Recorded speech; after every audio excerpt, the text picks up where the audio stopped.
আসসালামু আলাইকুম। বিসমিল্লাহির রহমানির রহিম। শুরু করছি আল্লাহর নামে। স্বাগতম সুশিক্ষা চ্যানেলে। ইসলামের ইতিহাস ও নেককার ব্যক্তিদের জীবন থেকে আমরা নিচ্ছি শিক্ষা।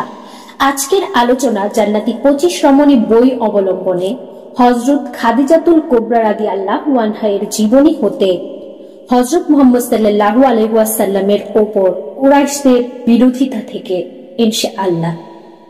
শুরু করছি কুরাইশদের বিরোধিতা। লোকের চোখে মক্কা ও মক্কাবাসীদের যে সম্মান ও মর্যাদা ছিল তা একমাত্র কাবার কারণেই বিদ্যমান ছিল। সমস্ত আরবে কুরাইশদের ধর্মীয় শাসন প্রতিষ্ঠিত ছিল। একমাত্র কাবা গৃহের কারণেই তাদেরকে আল্লাহর প্রতিবেশী বরং আল্লাহ পাকের পরিজন বলা হতো। তারা পবিত্র কাবা ঘরের প্রতিবেশী এবং তার চাবির বাহক ছিলেন বলেই এহেন সম্মান ও প্রতিপত্তির অধিকারী ছিলেন। পবিত্র কাবার সাথে তাদের সম্পর্কের দরুন আরব ও অন্যান্য দেশের বিভিন্ন এলাকায় তাদের ব্যবসার প্রসার ঘটেছিল। শেষ পর্যন্ত কুরাইশরা পবিত্র কাবা ঘরের রক্ষণাবেক্ষণ ও পৌরোহিত্য করার জন্য বিভিন্ন বিভাগ ও বড় বড় পদ সৃষ্টি করেছিল। ইসলামের প্রাথমিক অবস্থায় যারা কুরাইশদের প্রধান প্রধান নেতৃত্ব পদে আসীন ছিলেন এবং যাদের সম্মান ও প্রতিপত্তিতে সমস্ত মক্কা নগরী প্রভাবান্বিত ছিল, নিচে তাদের সংক্ষিপ্ত বিবরণ দেয়া হল। 1. আবু সুফিয়ান ইবনে হারব। তিনি হযরত আমির মুয়াবিয়া রাদিয়াল্লাহু আনহা এর পিতা ছিলেন। তার পিতা হারব ফুজ্জার যুদ্ধে কুরাইশদের প্রধান সেনাপতি ছিলেন। 2. আবু লাহাব হযরত মুহাম্মদ সাল্লাল্লাহু আলাইহি ওয়াসাল্লামের পিতৃব্য ছিলেন। 3. আবু জাহল। সে উলিদ ইবনে মুগিরার ভ্রাতুষ্পুত্র এবং সগোত্রের নেতা ছিল। 4. উলিদ ইবনে মুগিরা ইসলামের বিখ্যাত মুজাহিদ হযরত খালিদ রাদিয়াল্লাহু এর পিতা এবং কুরাইশ বংশের প্রধান নেতা ছিলেন। 5. আশ ইবনে ওয়াইল সাহমি মিশর বিজয়ী হযরত আমর রাদিয়াল্লাহু এর পিতা, অত্যন্ত সম্পদশালী, প্রভাবশালী এবং বহু সন্তান সন্ততির জনক ছিলেন। 6. উতবা ইবনে রবিয়া হযরত আমির মুয়াবিয়া রাদিয়াল্লাহু মাতামহ, সম্ভ্রান্ত এবং প্রচুর ধন সম্পদের মালিক ছিলেন। এছাড়া আশওয়াদ ইবনে মাতলাব, আশওয়াদ ইবনে আবদ ইয়াগুস, নাজর ইবনে হারেস ইবনে কাল, আখনাস ইবনে সুরাইক সাকাফি, উবাই ইবনে খালফ এবং উকবা ইবনে আবি মুইত নামক কিছু ব্যক্তিকেও প্রভাবশালী বলে স্বীকার করা হতো। এখন আসি বিরোধিতার প্রথম কারণ। এখানে এই কথাটিও বিশেষভাবে স্মরণ রাখা কর্তব্য যে হাশিমি পরিবার ও উমাইয়া পরিবারের মধ্যে সর্বদাই শত্রুতা এবং প্রতিদ্বন্দ্বিতার ভাব বর্তমান ছিল। বহুকাল যাবৎ তাদের মধ্যে হিংসা বিদ্বেষের ভাব চলে আসছিল। অশিক্ষিত ও বর্বর জাতিসমূহের বিশেষত্বই হলো এইটাই যে তাদের পূর্বপুরুষের বিশ্বাস ও প্রথার পরিপন্থী কোনো আন্দোলন সৃষ্টি হলে তা সাংঘাতিকভাবে উত্তেজিত হয়ে পড়ে এবং তার বিরোধিতা করা শুধুমাত্র তর্ক বিতর্কের মধ্যেই সীমাবদ্ধ থাকে না, বরং রক্তাক্ত যুদ্ধ ছাড়া তাদের প্রতিশোধ স্পৃহা ও স্মৃতিত হয় না। আমাদের এই উপমহাদেশের অধিবাসীরা আজ অনেকটা অসভ্য জনগোষ্ঠীতে পরিণত হয়েছে, কিন্তু আজও যদি কোনো সাধারণ ধর্মীয় বিশ্বাসের পরিপন্থী কোনো কাজ কোথাও সংঘটিত হয় তাহলে পরিস্থিতি অত্যন্ত মারাত্মক আকার ধারণ করে। বহুকাল যাবৎ আরববাসীরা মূর্তি পূজায় লিপ্ত ছিল। মূর্তি ভঙ্গকারী হযরত ইব্রাহিম আলাইহিস সালামের স্মৃতি বিজড়িত পবিত্র কাবা ঘরে 360টি মূর্তি স্থাপিত হয়েছিল। এগুলোর মধ্যে হোবল নামক মূর্তিটির পূজা করা হতো সর্বাপেক্ষা বড় ও প্রধান উপাস্য হিসেবে। এই মূর্তিটিকে যাবতীয় কল্যাণ ও অকল্যাণের মালিক বলে মনে করা হতো বৃষ্টি প্রবাহ, সন্তান দান এবং যুদ্ধ বিগ্রহে জয় পরাজয় তারই হাতে ন্যস্ত। তাদের ধারণায় সর্বশক্তিমান আল্লাহ বলতে কেউই ছিল না, আর যদিও বা ছিল তাহলে তিনি ছিলেন নিষ্ক্রিয় এবং উপাস্য দেবদেবীগুলোর উপর অনেকটা নির্ভরশীল এক সত্তা। দ্বিতীয় কারণ, উপরোক্ত অবস্থায় আমূল পরিবর্তন ও সংস্কার সাধন করাই ছিল ইসলামের সর্বপ্রধান কর্তব্য। কিন্তু এই পরিবর্তনের সাথে সাথে কুরাইশ সম্প্রদায়ের মান সম্মান ও বিশ্বব্যাপী প্রভাব প্রতিপত্তির বিলুপ্তির আশঙ্কা ছিল অবসম্ভাবী। তাই কুরাইশ সম্প্রদায় অত্যন্ত কঠোরভাবে ইসলামের বিরোধিতা করছিল এবং যার স্বার্থ যত বেশি নষ্ট হওয়ার আশঙ্কা ছিল তার বিরোধিতাও তত কঠোরতর ছিল। হারব ইবনে উমাইয়া ছিল কুরাইশদের প্রধান নেতা, সুতরাং ফুজ্জার যুদ্ধে সে কুরাইশদের প্রধান সেনাপতি ছিল। কিন্তু তার মৃত্যুর পর তারই পুত্র আবু সুফিয়ান এ পদে উপযুক্ত ছিল না বিধায় ওলীদ ইবনে মুগিরা স্বীয় যোগ্যতা ও প্রধান প্রতিপত্তি দ্বারা এ পদে অধিষ্ঠিত হয়েছিল। আবু জাহল তারই ভ্রাতুষ্পুত্র এবং কুরাইশদের মধ্যে বিশিষ্ট পদের অধিকারী ছিল। আবু সুফিয়ান যদিও পিতৃপদে অধিষ্ঠিত হতে পারেননি, কিন্তু তিনি বনি উমাইয়া বংশের নেতা ছিলেন। রাসূল পাক সাল্লাল্লাহু আলাইহি ওয়াসাল্লামের পিতৃব্য আবু লাহাব ছিলেন সর্বাপেক্ষা বয়োজ্যেষ্ঠ ও বনি হাশেম গোত্রের নেতা। সাহাম গোত্রের মধ্যে আশ ইবনে ওয়াইল সর্বাপেক্ষা প্রভাবশালী ছিল। সে অত্যন্ত ধনী ও বহু সন্তান সন্ততির জনক ছিল।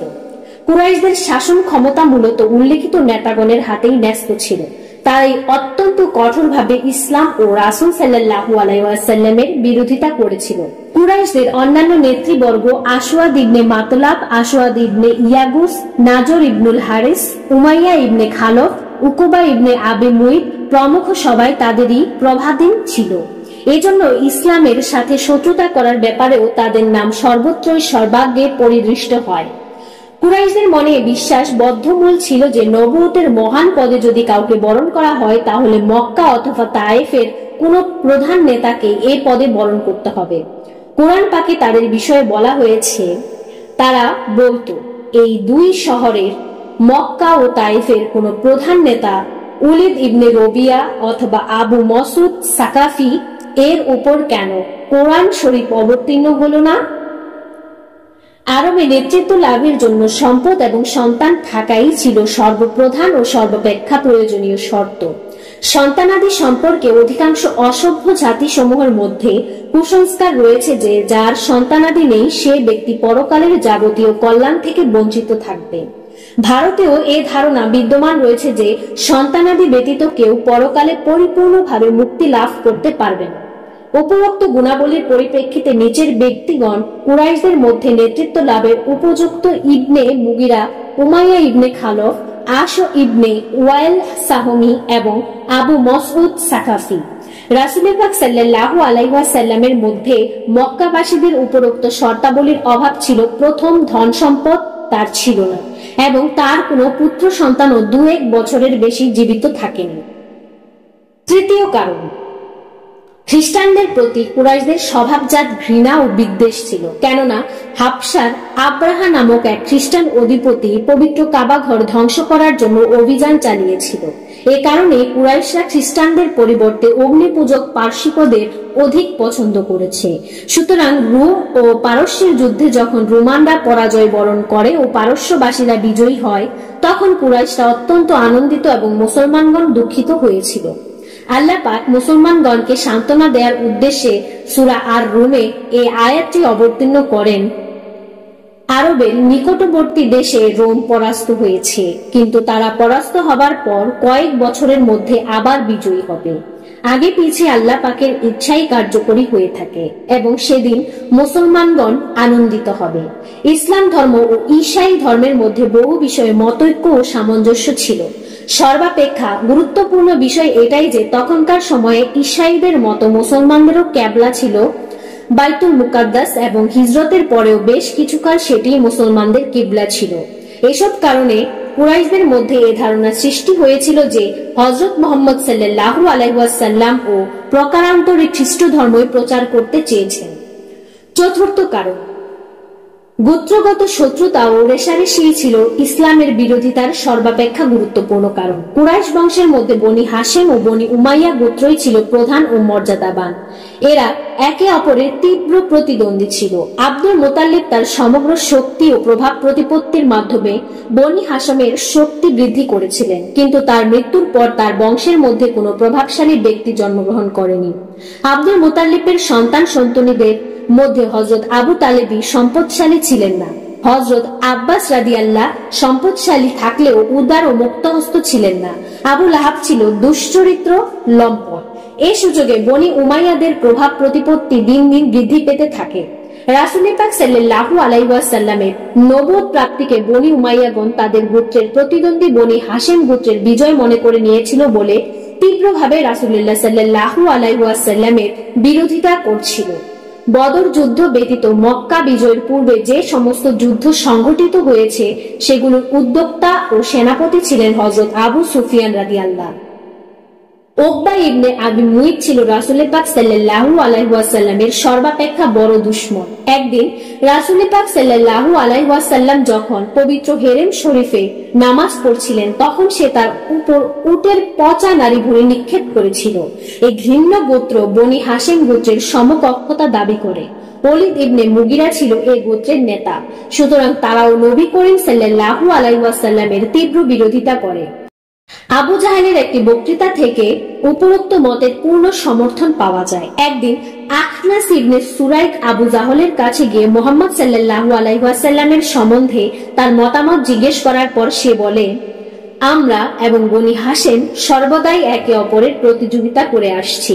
তারা অতিথি সেবা করলে আমরাও অতিথি সেবা করি, তারা নরহত্যার ক্ষতিপূরণ আদায় করলে আমরাও আদায় করি, তারা দয়া করলে আমরা তাদের চেয়ে বেশি দয়া করি। অবশেষে আমরা তাদের সমকক্ষতা অর্জন করেছি। বর্তমানে বনি হাশেমের এক যুবক পয়গম্বরী দাবি করেছে। খোদার কসম, এই পয়গম্বরীকে আমরা কখনো স্বীকৃতি দিব না। ইবনে হিশাম, পৃষ্ঠা নাম্বার 108, মিশরে মুদ্রিত।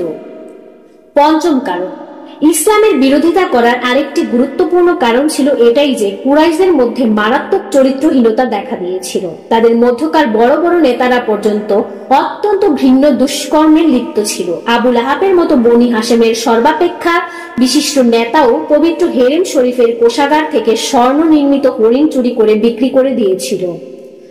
আখনাস ইবনে সুরাইক বনি জোহরা গোত্রের মিত্র এবং আরবের বিশিষ্ট নেতৃবর্গের মধ্যে পরিগণিত হতো। সেও ছিল পরনিন্দুক এবং মিথ্যাবাদী। নজর ইবনে হারিস মিথ্যা কথা বলতে সাংঘাতিকভাবে অভ্যস্ত ছিল। এভাবে অধিকাংশ নেতা উপনেতাই নানাবিধ নিকৃষ্ট ও দর্শনীয় কাজে লিপ্ত ছিল। রাসূল পাক সাল্লাল্লাহু আলাইহি ওয়াসাল্লাম একদিকে যেমন মূর্তি পূজার নিন্দা করতেন, অপরদিকে তেমনি এই সমস্ত দুষ্কর্মের জন্য তীব্র ভাষায় প্রতিবাদ করতেন, যার ফলে এসব নেতৃবর্গের মান সম্মান ও প্রস্তাব প্রতিপত্তির ভিত্তিমূল দুর্বল হয়ে পড়েছিল। পবিত্র কোরআনে কারিমে সে সময় এসব অপকর্মের বিরুদ্ধে সর্বদাই আয়াত অবতীর্ণ হচ্ছিল। সে আয়াতের বর্ণনা ভঙ্গি নিরপেক্ষ থাকলেও জনগণ সহজেই বুঝে নিতে পারত যে কাদেরকে উদ্দেশ্য করে আয়াতটি অবতীর্ণ হয়েছে। যেমন, আপনি সে ব্যক্তির কথা মানবেন না কথায় কথায় কসম খায়, মানুষকে তিরস্কার করে, পরনিন্দা করে, মানুষকে সৎ কাজ করতে বাধা দান করে, সীমা অতিক্রমকারী, পাপী, কঠিন ব্যক্তি এবং অধিকন্তু সে জারজ, সম্পদ ও সন্তানের গর্বে গর্বিত। কখনো নয়, যদি সে বিরত না হয় তাহলে সে মিথ্যাবাদী ও পাপী ব্যক্তির ললাটের চুল ধরে টানব। সূরা আলাক।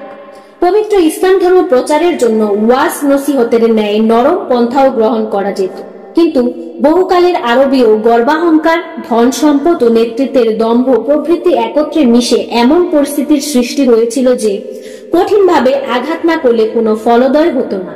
তাই অত্যন্ত প্রভাবশালী ব্যক্তিগণকেও এভাবে সম্বোধন করা হতো, আমাকে এবং তাকে একা ছেড়ে দাও, তাকে আমি নিঃসঙ্গভাবে সৃষ্টি করেছি। এরপর প্রচুর ধন সম্পদ, সন্তানাদি এবং জীবিকা নির্বাহের উপকরণ দান করেছি। তারপরও সে আরো অধিক পেতে চায়, নিশ্চয়ই দেয়া হবে না, কেননা সে আমার নির্দেশনাবলীর সাথে শত্রুতা করেছে। এই আয়াতগুলোতে ওলীদ ইবনে মুগিরাকে উদ্দেশ্য করা হয়েছে। সে ছিল কুরাইশ বংশের একজন প্রধান নেতা। এসব কথাগুলো এমন একজন লোকের মুখ দিয়ে বের হতো যার বাহ্যিকভাবে কোনো ধন সম্পদ ও প্রভাব প্রতিপত্তি ছিল না, কিন্তু বিরোধিতার সর্বাপেক্ষা বড় ও প্রধান কারণ ছিল এইটাই যে ইসলাম মূর্তি পূজার ঘোর শত্রু। সমস্ত কুরাইশ বা সমগ্র আরব জগতে এর প্রতিক্রিয়া সমানভাবে দেখা দিয়েছিল, কেননা শত শত বছর যাবৎ তারা যে মূর্তি ও দেবদেবীদেরকে তাদের অভাব অভিযোগ নিরসনকারী হিসেবে মান্য করত এবং যাদের সামনে আভূমি নত হয়ে ভক্তি শ্রদ্ধা করে, ইসলাম তাদেরকে সমূলে উচ্ছেদ করে দিতে চায়। ঘোষণা করে, নিশ্চয়ই তোমরা আল্লাহকে পরিত্যাগ করে তোমরা যাদের উপাসনা করো তারা সবাই জাহান্নামের জ্বালানি। সূরা আম্বিয়া 7ম রূপ। কুরাইশের ধৈর্য অবলম্বনের কারণ। এসব কারণগুলোর যে কোনো একটি অজুহাতে কুরাইশরা ভীষণভাবে উত্তেজিত হয়ে ধ্বংসাত্মক সমরাগ্নি জ্বালিয়ে দিতে পারে, কিন্তু তারা অত্যন্ত ধৈর্যের সাথে অগ্রসর হলো এবং ধৈর্য ধারণের পক্ষে কতকগুলো অলঙ্ঘনীয় যুক্তি ছিল।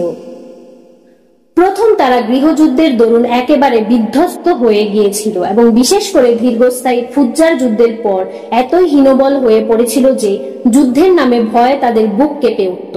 স্বগোত্রের প্রতি অতিমাত্রায় দরদের জন্য অতি সহজে যুদ্ধ বেঁধে যাওয়ার সম্ভাবনা ছিল। এমনকি কোনো গোত্রের একটি লোককে হত্যা করা হলে নিহত গোত্রের লোকেরা হত্যার কারণ অনুসন্ধান ব্যতিরেকেই প্রতিশোধ গ্রহণার্থে প্রস্তুত হয়ে যেত এবং প্রতিশোধ গ্রহণ না করা পর্যন্ত এ অগ্নি আর নির্বাপিত হতো না। কুরাইশদের পক্ষে রাসূল পাক সাল্লাল্লাহু আলাইহি ওয়াসাল্লামকে মেরে ফেলা কোনো কঠিন কাজ ছিল না, অত্যন্ত সহজ ছিল। কিন্তু তারা জানতো এমতাবস্থায় বনি হাশিম তার হত্যার প্রতিশোধ গ্রহণ না করে ছাড়বে না। ফলে সমস্ত মক্কায় যুদ্ধের আগুন দাউ দাউ করে জ্বলে উঠবে। ইতোমধ্যে বহু লোক পবিত্র ইসলাম ধর্ম গ্রহণ করেছিলেন। মক্কার প্রায় প্রত্যেক গোত্রেরই দু একজন করে মুসলমান হয়েছিলেন। পরিণাম ফল এটাই দাঁড়িয়েছিল যে ইসলাম গ্রহণ করা যদিও অপরাধ ছিল, কিন্তু অপরাধী একজন ছিল না, বরং সংখ্যায় মোটামুটি ভাবে তারাও ছিল অনেক। তাই সবাইকে ধ্বংস করে ফেলা সম্ভব ছিল না। কুরাইশদের নেতৃবর্গের মধ্যে কয়েকজন সত্যিকারের সম্ভ্রান্ত নেতা ছিল। তারা কোনো স্বার্থের বশীভূত না হয়ে বরং নিঃস্বার্থভাবে রাসূল করিম সাল্লাল্লাহু আলাইহি ওয়াসাল্লামের বিরোধিতা করত। তারা স্বার্থান্ধ ছিল না বলে বিষয়টি শান্তিপূর্ণভাবে মীমাংসা করার পক্ষপাতী ছিল। নবী করিম সাল্লাল্লাহু আলাইহি ওয়াসাল্লাম যখন প্রকাশ্যভাবে ইসলামের প্রতি আমন্ত্রণ জানাতে আরম্ভ করলেন এবং মূর্তি পূজার নিন্দাবাদ শুরু করলেন, তখন কুরাইশদের কিছু সম্মানিত ব্যক্তি হযরত আবু তালেবের কাছে অভিযোগ করে। হযরত আবু তালেব অত্যন্ত নম্রভাবে তাদেরকে বুঝিয়ে বিদায় করলেন। কিন্তু যেহেতু বিবাদের মূল কারণটি বর্তমানে রয়ে গিয়েছিল, অর্থাৎ রাসূল পাক সাল্লাল্লাহু আলাইহি ওয়াসাল্লাম নিজের কর্ম থেকে বিরত হতে পারেননি, তাই তারা দ্বিতীয়বার হযরত আবু তালেবের কাছে আগমন করে।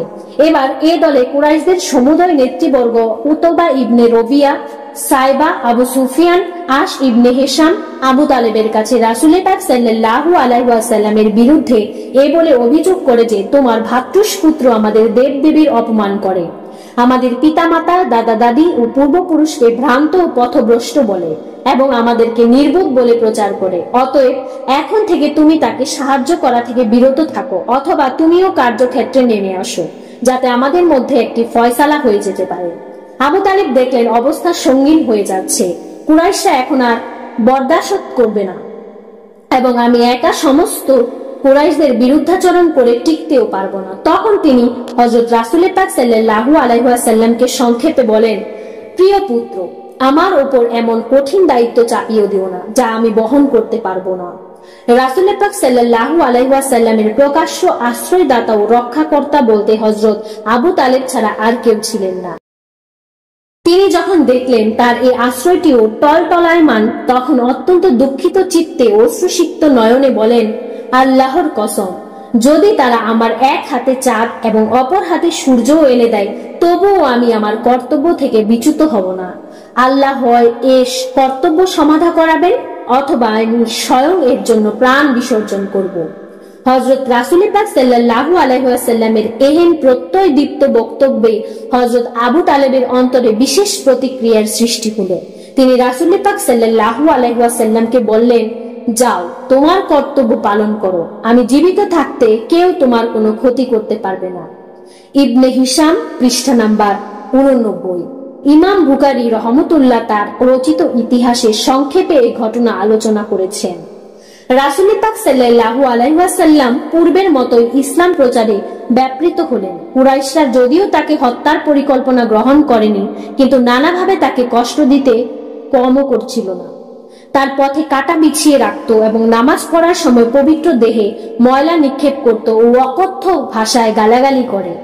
এক সময় তিনি পবিত্র হেরেম শরীফে নামাজ পড়ছিলেন। এমতাবস্থায় উকবা ইবনে আবি মুইত তার গলায় চাদর জড়িয়ে এমন জোরে টান দিয়েছিল যে তিনি উপর হয়ে পড়ে যান। কুরাইশরা ভেবে বিস্মিত হয়ে যেত যে তিনি কেন এত কষ্ট সহ্য করেন। এরূপ দৈহিক ও মানসিক কষ্টের উদ্দেশ্য একমাত্র পার্থিব জাঁকজমক ও খ্যাতি অর্জন ছাড়া মানব মস্তিষ্ক আর কিছুই কল্পনা করতে পারে না। কুরাইশরাও এমনি ধারণা করে এবং উতবা ইবনে রবিয়াকে কুরাইশদের পক্ষ থেকে দূত নিযুক্ত করে রাসূল করিম সাল্লাল্লাহু আলাইহি ওয়াসাল্লামের দরবারে পাঠানো হলো। সে রাসূলুল্লাহ সাল্লাল্লাহু আলাইহি ওয়াসাল্লামের সাথে দেখা করে জিজ্ঞেস করে, মুহাম্মদ, আপনি কি চান? আপনি কি মক্কা নগরীর নেতৃত্ব চান, না কোনো উচ্চ পরিবারে বিয়ে করতে আকাঙ্ক্ষা করেন, না প্রচুর ধন সম্পদ লাভের আশা করেন? যদি এই সমস্ত বিষয় আপনি চান তবে বলুন, আমরা যাবতীয় বস্তু আপনার জন্য সংগ্রহ করব। শুধু তাই নয়, আমরা এতেও রাজি যে আগামীকাল থেকে সমস্ত মক্কা নগরীর একাচ্ছত্র অধিপতি হবেন আপনি, কিন্তু এই সমস্ত কাজ থেকে বিরত হন। অতবার পরিপূর্ণ বিশ্বাস ছিল যে সে এভাবে সফলতা অর্জন করতে পারবে, কিন্তু রাসূল পাক সাল্লাল্লাহু আলাইহি ওয়াসাল্লামের সমস্ত লোভনীয় প্রস্তাব শোনার পর উত্তরে পবিত্র কোরআন কারীমের নিচের আয়াতটি পাঠ করলেন। হে মুহাম্মদ সাল্লাল্লাহু আলাইহি ওয়াসাল্লাম, আপনি বলুন, নিশ্চয়ই আমি তোমাদের মতোই একজন মানুষ। আমাদের কাছে ওহী প্রত্যাদেশ আসে যে তোমাদের ইলাহ মাত্র একজন, অতএব সোজা তার প্রতি ধাবিত হও এবং তার কাছে ক্ষমার আবেদন করো। সূরা হামিম আশ-সিজদা। হে মুহাম্মদ সাল্লাল্লাহু আলাইহি ওয়াসাল্লাম, আপনি বলুন, তোমরা কি আল্লাহকে অস্বীকার করছো, যিনি দুদিনে এই ভূমণ্ডল সৃষ্টি করেছেন এবং তোমরা তার অংশীদার স্থির করছো? তিনি তো বিশ্ব পালনকর্তা। সূরা হামিম আশ-সিজদা দ্বিতীয় রূপ। অথবা ব্যর্থ হয়ে প্রত্যাবর্তন করে কুরাইশদের কাছে গিয়ে বলে, মুহাম্মদ সাল্লাল্লাহু আলাইহি ওয়াসাল্লাম যে কালাম পাঠ করেন তা কাব্য নয়, বরং অন্য কোনো কিছু। আমার কথা হলো এটাই যে তোমরা তাকে বর্তমান অবস্থায় থাকতে দাও। যদি তিনি সফলতা অর্জন করে সমস্ত আরবে প্রভাব বিস্তার করতে পারেন, তাহলে তোমাদেরই লাভ, তাছাড়া তিনি নিজেই ধ্বংস হয়ে যাবেন। কিন্তু কুরাইশরা অতবার সে প্রস্তাব অগ্রাহ্য করল। হযরত খাদিজা রাদিয়াল্লাহু আনহা এর ব্যবসায় নীতিমালা। হযরত খাদিজা রাদিয়াল্লাহু আনহা নবনিযুক্ত কর্মচারীদেরকে বিভিন্ন ব্যবসা কেন্দ্রে পাঠানোর পূর্বে ডেকে এক জায়গায় একত্রিত করে এরপর তিনি বলতেন, আমার ব্যবসার কতগুলো নীতি বা নিয়ম রয়েছে, তোমরা অবশ্যই তা মেনে চলবে। নিয়মগুলো হচ্ছে সততা, এটাই হচ্ছে ব্যবসার প্রথম শর্ত। তাই তোমরা সততা রক্ষা করে ব্যবসা করবে, কখনো ছল চাতুরি, প্রতারণা ইত্যাদি অসৎ পন্থা অবলম্বন করবে না। ক্রেতার কাছে মালের প্রকৃত দোষগুণ বর্ণনা করবে, সামান্য লাভে মালামাল বিক্রি করবে। ক্রেতা ও বিক্রেতা উভয়ের সাথে নম্র ও ভদ্র ব্যবহার করবে। কোনো ক্রেতার কাছে মাল বিক্রি করতে না পারলেও তার সাথে অসদাচরণ করবে না, কখনো তার সাথে কটু কথা বলবে না। তোমাদের ব্যবহারে যদি সে সন্তুষ্ট থাকে তাহলে আপাতত মাল ক্রয় না করলেও অন্য সময় সে পুনরায় আসতে বাধ্য থাকবে। অপরদিকে কোনো ক্রেতার কাছে মালামাল বিক্রি করলে বটে, কিন্তু তোমাদের ব্যবহারে সে সন্তুষ্ট হলো না, তাহলে সে ক্রেতা আর কোনোদিন তোমাদের পণ্য সামগ্রী ক্রয় করতে আসবে না। কাজেই প্রত্যেক ক্রেতা ও বিক্রেতার সাথে উত্তম ব্যবহার করবে, এতে ক্রেতার সংখ্যা ক্রমান্বয়ে দিন দিন বৃদ্ধি পাবে এবং ব্যবসার প্রভূত উন্নতি সাধিত হবে। এভাবে হযরত খাদিজা রাদিয়াল্লাহু আনহা নবনিযুক্ত কর্মচারীদেরকে ব্যবসার নীতিমালা শিক্ষা দিয়ে তাদেরকে স্ব-স্ব-স্থলে পাঠিয়ে দিতেন। তারা মনিবের নির্দেশ মতো ব্যবসা করতে থাকেন। ফলে অল্প দিনে ব্যবসার উন্নতি হলো এবং দেশ বিদেশে হযরত খাদিজার সুনাম ছড়িয়ে পড়ে। কর্মচারী ও দাস দাসীদেরকে হযরত খাদিজা রাদিয়াল্লাহু আনহা তার ছেলে মেয়ের মতো আদর করতেন। এজন্য তারা তার একান্ত অনুগত ছিল। তিনি কর্মচারীদেরকে কাজের দক্ষতার জন্য বেতন বৃদ্ধি ছাড়াও তাদেরকে বিশেষ সুবিধা প্রদান করতেন। এমনকি দাস দাসীদের পর্যন্ত তিনি পুরস্কার দিতেন। এজন্য তারা মনিবের কাজকে নিজের মনে করে দক্ষতা দেখানোর জন্য এমনকি তাদের মধ্যে চলে রীতিমতো প্রতিযোগিতা। ফলে কিছুদিনের মধ্যে খাদিজার ব্যবসা জমজমাট হয়ে ওঠে। আল আমিন। মক্কার এক তরুণ যেমন তার রূপ তেমন তার গুণ, দেহে তার অপরূপ সৌন্দর্য, তার কান্তিময় মুখশ্রী, ভুবন ভুলানো হাসি, স্নিগ্ধ চাহনি যে কোনো দর্শকের মন কেড়ে নেয়। যুবকটির নম্র ও ভদ্র ব্যবহারে সকলে মুগ্ধ। কারো সাথে ঝগড়া বিবাদ না, কটু কথা না, এমনকি কারো সাথে কর্কশ ভাষায় কথা পর্যন্ত বলেন না। সবসময় মিষ্টি হেসে কথা বলেন। সততায় সমগ্র আরবে তার জুড়ি নেই। জীবনে একটি মিথ্যা কথাও তিনি বলেননি। সকলেই তাকে বিশ্বাস করে লোকেরা তাকে আল আমিন ডাকে। আল আমিন অর্থ বিশ্বাসী। কি সুন্দর নির্মল নিষ্কলঙ্ক চরিত্র, সুতীক্ষ্ণ জ্ঞান বুদ্ধি তার।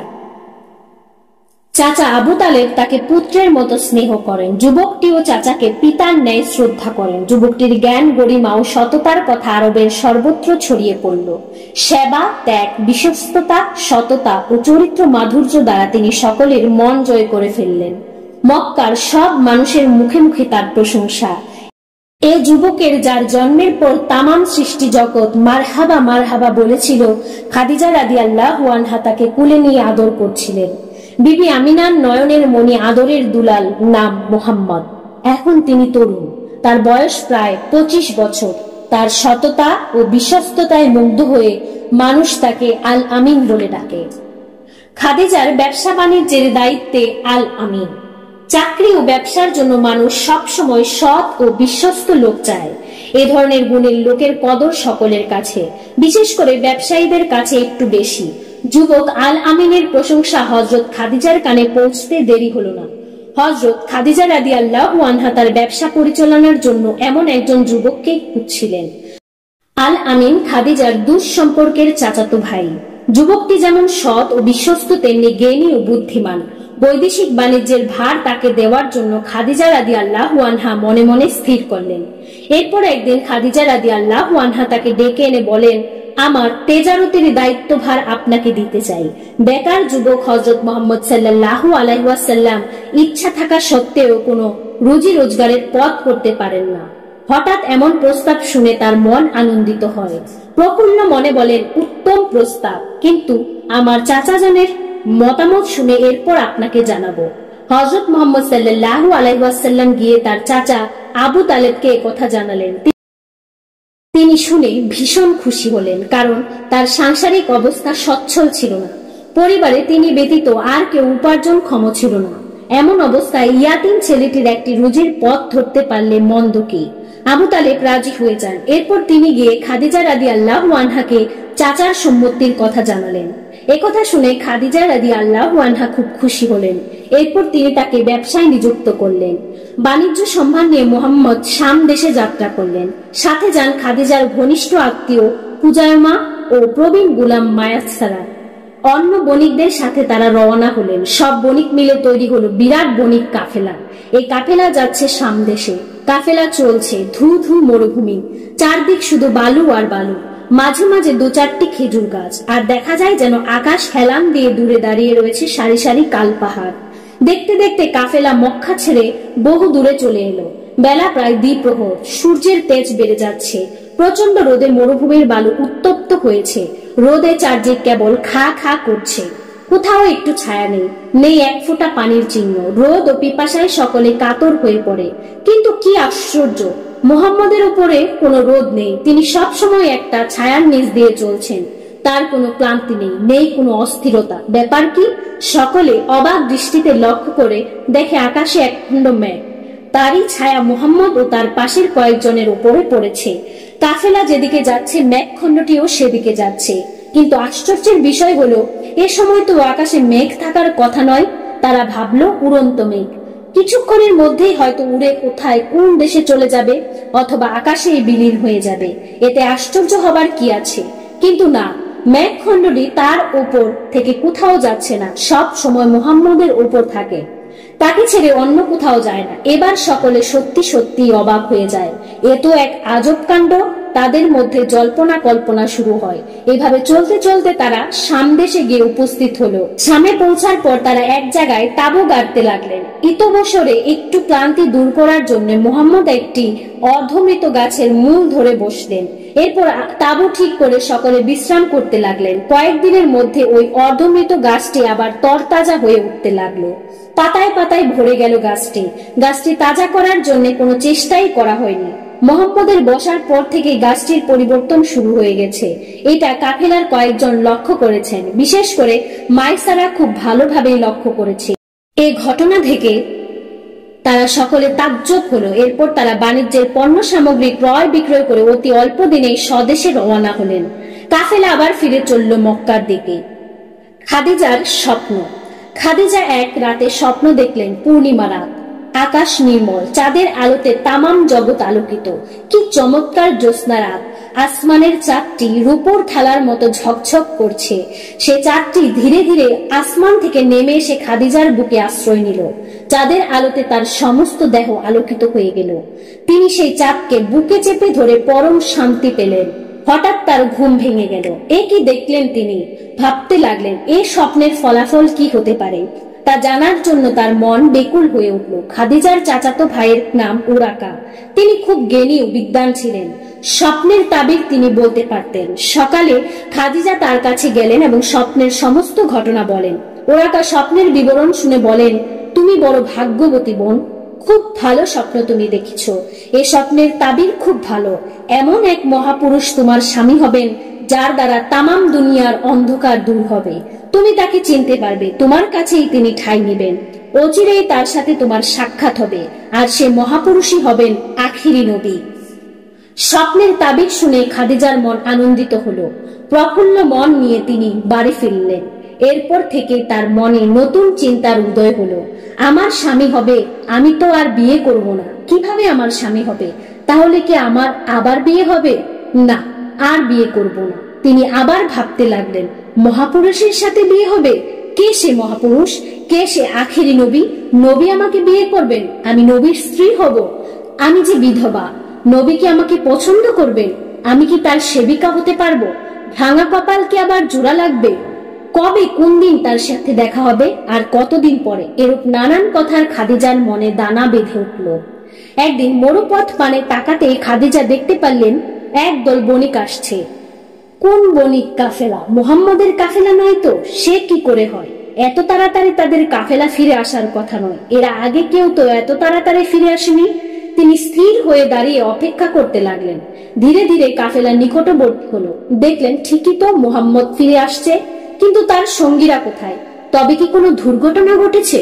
তার বুকটা সহসা ধুকধুক করতে লাগলো। এমন সময় তার একটি আজব ঘটনা খাদিজা দেখলেন। এরূপ ঘটনা তিনি ইতিপূর্বে আর কখনো দেখেননি। প্রচন্ড রোদ, অথচ মোহাম্মদ ছায়ায় আসছেন। ব্যাপার কি? ছায়া পড়েছে কোত্থেকে? খাদিজা ভালো করে লক্ষ্য করলেন। দেখলেন বায়ু শূন্যে একখণ্ড মেঘ মুহাম্মদের উপর ছায়া ফেলেছে, অথচ আকাশ তখন পরিষ্কার। বৃষ্টি বাদল হওয়ার কোনো লক্ষণই নেই। তার মেঘটিও তার সাথে সাথে আসছে। খাদিজা আশ্চর্য হয়ে গেলেন, কিন্তু কাউকে কিছু বলেন না। ঘটনাটি দেখে নিজের মধ্যেই চেপে রাখলেন। দেখতে দেখতে মোহাম্মদ এসে উপস্থিত হলেন। তার হাস্যোজ্জ্বল মুখ দেখে খাদিজা আনন্দিত হলেন। খাদিজা এবার শান্তভাবে তার কাছে বসে সব শুনে নিশ্চিত হলেন। মোহাম্মদ সমস্ত টাকা করে খাদিজাকে বুঝিয়ে দিলেন। খাদিজা হিসেব করে দেখেন এবার তার মুনাফা হয়েছে দ্বিগুণ, অথচ সময় লেগেছে কম। খাদিজা মুহাম্মদের উপর সন্তুষ্ট হয়ে তাকে উপযুক্ত পুরস্কার দিলেন। কয়েকদিন পরে খুজাইমা ও মাইসারা ফিরে এলেন। মাইসারা বাণিজ্যের সব ঘটনা খাদিজাকে একাকী ডেকে বলেন। এসব ঘটনা শুনে খাদিজা আনন্দিত হলেন। মুহাম্মদের আরো কয়েকটি অলৌকিক ঘটনার কথা খাদিজা ইতিপূর্বেও শুনেছেন এবং এবার নিজেও একটি দেখেছেন। এতে মনে হয় এই মুহাম্মদই আখিরি নবী হবেন। তার যেসব আলামত দেখা যায়, এসব আলামত নবী ব্যতীত অন্য কারো হতে পারে না। খাদিজার পুনর্বিবাহ। দিন যায় রাত যায়, ক্রমেই খাদিজার অন্তর মুহাম্মদের প্রতি ক্রমান্বয়ে দুর্বল হতে থাকে। তাই তাকে বিয়ে করার জন্য খাদিজা ব্যাকুল হয়ে পড়লেন। কিন্তু কিভাবে এই কাজ সমাধা করা যায়, তিনি তা ভাবতে লাগলেন। এরপর উভয় পক্ষের অভিভাবকদের আলাপ আলোচনার মাধ্যমে বিয়ে ঠিক হলো। এক শুভ দিনে মহা ধুমধামে খাদিজা ও মুহাম্মদের বিয়ে হলো। খাদিজার বয়স তখন 40 বছর এবং মুহাম্মদের বয়স 25 বছর। এ বিয়েতে মুহাম্মদের পক্ষে অভিভাবক ছিলেন তার চাচা আবু তালেব এবং খাদিজার পক্ষে ছিলেন তার চাচাতো ভাই আমর বিন আসাদ। মাত্র 12.5 উকিয়া সেকালের মুদ্রার নাম মোহরানা নির্ধারণ করে খাদিজার বিয়ে হলো। এই সামান্য মোহরানায় এমন একজন পরমা সুন্দরী ধন্যাঢ্য মহিলার বিয়ে হলো। আমরা তো মনে করি মোহরানা যত বেশি হবে ততই মেয়ের মঙ্গল। আসলে তা নয়, বরং মোহরানা যত কম হবে সে বিয়ে তত বরকতময় হবে। বিয়ের পর মুহাম্মদ নতুন জীবন লাভ করলেন। খাদিজার জীবনেও এলো প্রশান্তি। মুহাম্মদ চাচার বাড়ি ছেড়ে খাদিজার বাড়ি চলে এলেন। খাদিজা তার সমস্ত ধন দৌলত বিষয় সম্পত্তি স্বামীর হাতে তুলে দিতে চাইলেন। এতে স্বামী একটু আপত্তি করলেন, অর্থাৎ তিনি ধন সম্পদ গ্রহণ করতে চাইলেন। খাদিজা বলেন, ধন দৌলতের মালিক যে, সে যদি আপনার হয় তাহলে ধন দৌলত কার হবে বলুন? আজ থেকে সংসারের মালিক আপনি, আমি শুধু আপনার হুকুমের তাবেদার, আপনার সেবিকা। স্ত্রীর মুখে এমন কথা শুনে মুহাম্মদের মন খুশিতে ভরে গেল। সমস্ত মুখমণ্ডল স্নিগ্ধ হাসিতে ভরে উঠল। স্ত্রীর প্রস্তাব তিনি গ্রহণ করলেন। আল্লাহ পাকের কি অপার মহিমা! একটু আগে জেনেছিলেন কর্মচারী, এখন তিনি হলেন মনির। একটু পূর্বে জেনেছিলেন কর্পধীন, এখন তিনি হলেন আরবের সেরা ধনী। একটু আগেও যার সাথে মেয়ে বিয়ে দিতে ইতস্তত করত, তারই ভাগ্যে জুটল আরবের সেরা সুন্দরী ও বুদ্ধিমতী নারী। একই সাথে তিনি দুটি সম্পদ পেলেন, একটি ধন দৌলত, অপরটি হলো মহৎপ্রাণা বুদ্ধিমতী নারী। একজন মহৎপ্রাণা নারী পৃথিবীতে এক পরম সম্পদ। হযরত মুহাম্মদ সাল্লাল্লাহু আলাইহি ওয়াসাল্লামের সমস্ত ধন দৌলত আরবের নিঃস্ব, অনাথ ও ইয়াতিমদের জন্য খরচ করলেন। খাদিজা রাদিয়াল্লাহু আনহা এতে একটুও অসন্তুষ্ট হলেন না, বরং খুশি হলেন। আদর্শ দম্পতি। খাদিজা রাদিয়াল্লাহু আনহা এর বয়স 40 হলে কি হবে, তার রূপ সৌন্দর্য একটু নষ্ট হয়নি। তিনি স্বামীকে খুশি ও সন্তুষ্ট করার জন্য সচেষ্ট হয়ে উঠলেন। কখনো কিভাবে স্বামীকে খুশি ও সন্তুষ্ট করা যায় এ চিন্তা ও সুযোগের অপেক্ষায় থাকতেন। কখনো স্বহস্তে উত্তম খাবার তৈরি করে স্বামীকে হাসি মুখে খেতে দিতেন। খাদিজা রাদিয়াল্লাহু আনহা এসব করতেন স্বামীর মেজাজ ও মর্জি বুঝে, যখন তখন নয়। অর্থাৎ যখন যেটা করলে স্বামী অধিক খুশি হবেন, খাদিজা তখন সেটাই করতেন। স্বামী অসন্তুষ্ট হতে পারেন বা মনে একটু কষ্ট পেতে পারেন এমন আশঙ্কাজনক কথা বা কাজ খাদিজা রাদিয়াল্লাহু আনহা কখনো করতেন না। এত সাবধানতার সাথে তিনি সংসার জীবন শুরু করলেন, ফলে স্বামী স্ত্রীর মধ্যে প্রগাঢ় ভালোবাসা সৃষ্টি হলো। খাদিজা রাদিয়াল্লাহু আনহা এর প্রতিটি কাজকর্ম, আচার ব্যবহার তার স্বামীর জন্য ছিল খুবই পছন্দনীয়। তাই তরুণী স্ত্রীর অভাব হযরত মুহাম্মদ সাল্লাল্লাহু আলাইহি ওয়াসাল্লাম অনুভব করতে পারতেন না। তিনি তার স্বামীকে প্রাণ অপেক্ষা ভালোবাসতেন। তিনি পৃথিবীতে এক পরম সম্পদ লাভ করেছেন, যার তুলনা হয় না। খাদিজা রাদিয়াল্লাহু আনহা যেন হারানো জীবন ও যৌবন ফিরে পেলেন। তাই এতদিনের সঞ্চিত অন্তরের সেই অফুরন্ত প্রেম, প্রীতি, মায়া, মহব্বত উজাড় করে দিয়ে স্বামীকে তুষ্ট ও খিদমত করতে লাগলেন। আদর, সুহাগ ও সেবা যত্ন দ্বারা খাদিজা রাদিয়াল্লাহু আনহা স্বামীর মন কেড়ে নিলেন। খাদিজা রাদিয়াল্লাহু আনহা এর এহেন ভক্তি শ্রদ্ধায় মুহাম্মদ সাল্লাল্লাহু আলাইহি ওয়াসাল্লাম মুগ্ধ হলেন। তারা সব সময় চেষ্টা করতেন কিভাবে একে অপরকে খুশি করা যায়। এ নিয়ে তাদের মধ্যে রীতিমতো প্রতিযোগিতা চলত। ফলে তাদের মধ্যে গড়ে ওঠে গভীর প্রীতি ও ভালোবাসা এবং আদর্শ দাম্পত্য জীবন। এমন আদর্শ দাম্পত্য জীবন পৃথিবীতে ইতিপূর্বে আর গড়ে ওঠেনি। দীর্ঘ 25 বছরের দাম্পত্য জীবনে একটি দিনও তাদের দুজনের মধ্যে কথা কাটাকাটি, তর্ক বিতর্ক কিংবা মনোমালিন্য সৃষ্টি হয়নি। এমনকি একটা কটু কথাও কেউ কাউকে কোনোদিন বলেনি। স্বামী স্ত্রীর মধ্যে ছিল এমনই সুমধুর সম্পর্ক। নবীজি বলেন, আরে তাকে শেখানোর জন্যই তো এমন করেছি, যাতে ওরাও এমনি ভাবে পরম প্রশান্তি লাভ করতে পারে। অনেক মহিলা আছে যারা কেবল স্বামীর সুখের সাথী হয়ে থাকে, কিন্তু দুঃখ কষ্ট দেখলে দূরে চলে সরে যায়। খাদিজা রাদিয়াল্লাহু আনহা কেবল স্বামীর সুখের সাথীই ছিলেন না, দুঃখেরও সাথী ছিলেন। সুখের সময় তিনি স্বামীর উপর যেমন সন্তুষ্ট থাকেন, চরম দুর্দিন এবং দুঃখের সময় তিনি স্বামীর উপর তুষ্ট থাকতেন, ধৈর্য হারাতেন না। এমনকি স্বামীর সামনে দুঃখ করে একটি কথা বলা তো দূরের কথা, একটা দীর্ঘ নিঃশ্বাস পর্যন্ত ফেলতেন না, বরং স্বামীকেই আরো সান্ত্বনা দিতেন। সুখে দুঃখে ছায়ার মতো খাদিজা রাদিয়াল্লাহু আনহা স্বামীর পিছে পিছে থাকতেন। এটাই হলো স্বামী স্ত্রীর প্রকৃত প্রেম ভালোবাসা। মহানবী খাদিজাকে মন প্রাণ দিয়ে ভালোবাসতেন, এই ভালোবাসার তুলনা হয় না। মহানবী সাল্লাল্লাহু আলাইহি ওয়াসাল্লাম বলেন, সেই পুরুষ অতি উত্তম যে পুরুষ তার ব্যবহার দ্বারা নিজের স্ত্রীর কাছে উত্তম, আমি নিজেও তদ্রূপ। খাদিজা রাদিয়াল্লাহু আনহা এর সন্তান সন্ততি। বিয়ের পর দেখতে দেখতে 15 বছর পার হয়ে গেল। বিয়ের প্রথম 5 বছর তাদের কোনো ছেলে মেয়ে হলো না। এরপর তাদের 4 মেয়ে ও 2 ছেলে হলো। মেয়েদের নাম জয়নব, রুকাইয়া, উম্মে কুলসুম ও ফাতিমা। ছেলে দুজনের নাম কাসিম ও আব্দুল্লাহ। সকলে আদর করে আব্দুল্লাহকে তাইয়েব ও তাহির এ 2 নামেই ডাকত। এই নাম দুটির অর্থ হলো পবিত্র। কাসিম 2 বছর বয়সে মারা যায় আর আব্দুল্লাহ মারা যায় শৈশবে। এজন্য কাফিররা নবীজিকে অপুত্রক বলে ডাকত বা বিদ্রূপ করত।